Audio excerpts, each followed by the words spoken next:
Long ago in Italy, there lived an old clockmaker named Geppetto. Tick-tick-tock, tick-tick-tock went all the clocks in his shop. When he worked, Geppetto felt happy, but when he rested, a sad feeling came over him. Ah, he would think, all my life and no child to call my own. So one day, Geppetto carved a puppet from wood in the shape of a boy. He made the arms and legs of the puppet so they could move. He cut and sewed a nice outfit for it, as if it were a real boy. "I will call you Pinocchio," said Geppetto. That night, Geppetto lay the wooden puppet down onto the bed. From out of the window, a big star twinkled bright. Geppetto looked out the window to the twinkling star. "Bright star," said Geppetto, "if I could make one wish, it would be for a real boy of my own." But of course, he knew that was not possible. That night, the same big star swooshed right into Geppetto's room. It changed into a blue fairy. The blue fairy flew over to the bed. "Little wooden puppet," said the blue fairy, "in the morning you will be able to walk and talk like a real boy." She tapped the puppet one time with her wand. "And if someday you can prove that you are brave and true, you may become a real boy." Pinocchio's eyes opened. "One more thing," said the blue fairy. Suddenly, a cricket appeared. He was dressed mighty fine and could talk. "Meet the cricket," said the blue fairy. "He will stay with you to help you make wise choices." And with that, the blue fairy went swoosh and was gone. Out of the window and up into the night sky. When Geppetto woke up the next morning, he said, "I will go take my puppet out of bed." But the bed was empty. "Here I am, father," said Pinocchio from the other side of the room. Geppetto swung around. "What? You can talk?" "Yep, I am Pinocchio, your boy." "How can this be?" said Geppetto in shock. Then he said, "But who cares?" He rushed over and swept the wooden puppet into his arms. "Pinocchio, my son," he said in great happiness. One day, Pinocchio said, "I want to go to school, like other boys." "Of course," said Geppetto, but he did not have the money to buy school books. Later that day, Geppetto came back home with school books. "Now you can go to school," he said. "But father, where is your warm coat?" With a wave of his hand, Geppetto said, "No need to worry about that. What matters is that you will go to school tomorrow." He did not want Pinocchio to know he had traded his warm coat to buy the school books. The next morning, Pinocchio said goodbye to Geppetto. He skipped along the path to school, humming as he went. The cricket rode on his shoulder, happy too.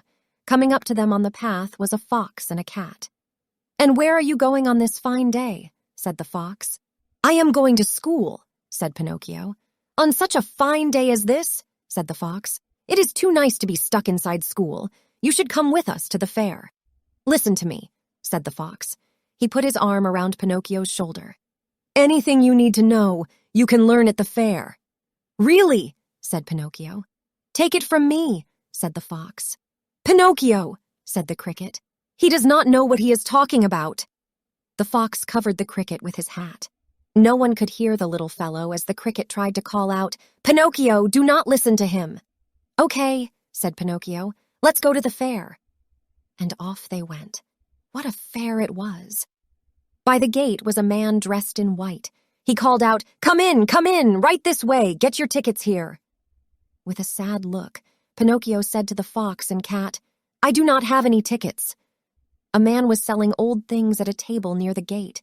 He called, "Hey you, sell me those new school books of yours. That is how you can get money for tickets."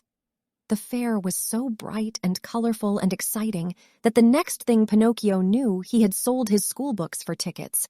"No, Pinocchio, stop!" called the cricket, who finally got out from under the fox's hat. But Pinocchio, the fox, and the cat did not hear him. They were already inside the fair. On stage was a puppet show. "I am a puppet too," said Pinocchio. "I can dance like that." He jumped right onto the stage and started to dance with the other puppets. "Look at that new puppet," someone called. "It has no strings." "No strings?" said another. "Amazing!" Everyone laughed and laughed. They threw coins on the stage. The man who ran the fair saw coins fly onto the stage. "Well now," he said, rubbing his chin, "this puppet with no strings will make me rich." The next thing Pinocchio knew, he was picked up and thrown in a birdcage. In the next moment, the door was locked shut. "Hey, get me out!" called Pinocchio, but the person who had thrown him in just left the room. Only the cricket heard Pinocchio's calls. The cricket ran back and forth in and out of the birdcage, trying to find a way to free the lock, but he could not unlock it. "I am stuck!" cried Pinocchio. "How did this happen to me?" All of a sudden, poof, there was the blue fairy. "Please," said Pinocchio, "can you help me?" "Tell me something first," said the blue fairy. "How did you get inside that cage?" "Tell her what happened," said the cricket. Could he really tell the blue fairy what had happened? What would she think of him? I was robbed," said Pinocchio. "Is that right?" said the blue fairy with a frown. Pinocchio's nose began to grow. "Yes, robbed," said Pinocchio, "by 2 mean men. No, 4. The nose grew more. "They took my books. They made me come here, and they threw me into this cage." His nose grew longer and longer, until Pinocchio could see nothing in front of his face but one big, giant nose. "Why is my nose so big?" Pinocchio cried out.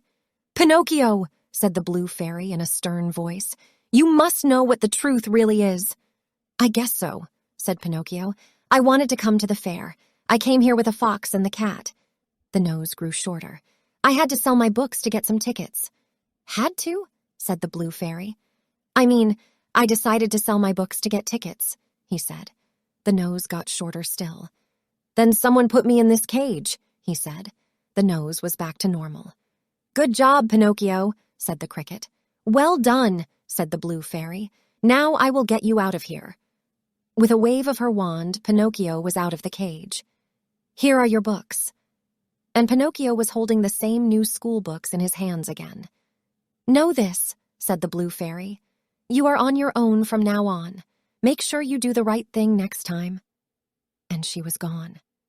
Pinocchio was back on the road to school. A coachman drove up. "Hey, kid, how about a ride?" "No, thank you," said Pinocchio. "I am going to school." "You will ride faster with me," said the coachman to Pinocchio. He said to himself, "He will ride faster, all right, but not to where he thinks he is going." "All right," said Pinocchio. "I want to get to school right away." When Pinocchio was inside the coachman said, "Say, kid, why do you think boys like you go to school?" "To learn things," said Pinocchio. "And to grow up, I guess, so we can do what we want." "Well," said the coachman, "what if I told you that could do what you wanted right now?" "Right now? Yep. Think of it. Skip the books. Skip the school. Right now, how would you like to have all the candy you can eat?" "All the candy?" "Yep. Ice cream, too, of every flavor. Ever want to smoke a cigar or play pool? All this and more at Pleasure Island." "Pleasure Island! Best place in the world for boys like you. Don't listen to him, Pinocchio," shouted the cricket. "Why, wait," said the coachman. "I know just where Pleasure Island is. This is your lucky day, kid, so what do you say?" "Let's go there," said Pinocchio. "I'm going to Pleasure Island." "Ah!" said the cricket, waving his arms in the air. After a while, the coach stopped. "You got a boy with you in that coach?" said a dark stranger to the coachman. "Yep." The coachman grabbed Pinocchio and threw him down onto the ground. "He's all yours. Now pay up." The coachman reached out for something, was it money, from the dark stranger. Then the coachman drove off. What could it all mean? But as Pinocchio looked around, he no longer cared. For everything the coachman had told him was true. Heaps of candy all about, tubs of ice cream in every flavor. Boys like him could eat and play all day.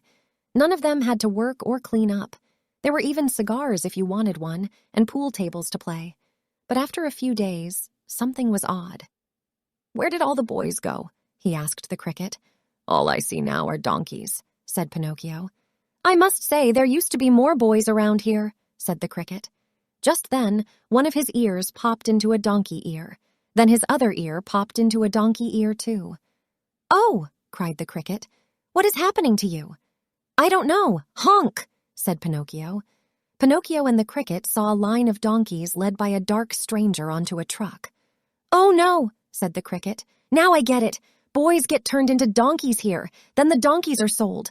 Pinocchio, we have to get you out of here fast, while we still can." "Let's go. Honk!" said Pinocchio. His 2 feet had popped into 4. "Run! Quick!" said the cricket. One good thing about Pinocchio's new 4 legs is he could run very fast. Quick, quick, they ran out of Pleasure Island. Soon they were at a dock by the ocean. "Please, sir," Pinocchio called out to a man by the dock. "I am looking for an old man named Geppetto. Do you know him?" "Honk!" "Sounds like you are getting a bad cold," said the man. Geppetto. That's the old man whose son left one morning and did not come back. He went out on a boat to look for him.